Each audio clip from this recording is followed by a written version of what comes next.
रामकृष्ण हरी माऊली. माऊली, आजच माऊली ज्ञानेश्वरांच्या पालखींचं प्रस्थान झालेलं आहे. सगळे वारकरी आपल्या वारीसाठी आता सज्ज झालेले आहेत. तर माऊली, वारी म्हणजे काय?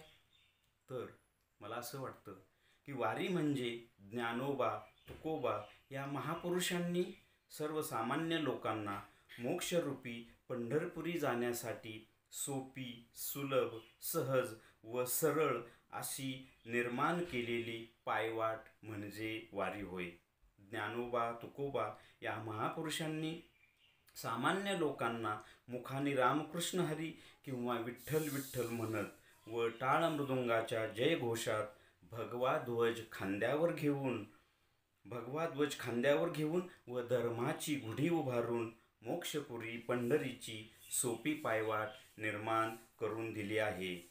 या पायवाटेने चालत चालत काया, वाचा आणि मनाने पांडुरंगाच्या नामगजराने, अभंग गायनाने नाचत उडत धुंद होऊन मन प्राण देहाने पांडुरंग स्वरूप होऊन तो भक्त मोक्षपदी म्हणजेच भूवैकुंठ असलेल्या पंढरपुरी आनंदाने पोहोचतो. यालाच वारी असे म्हणतात.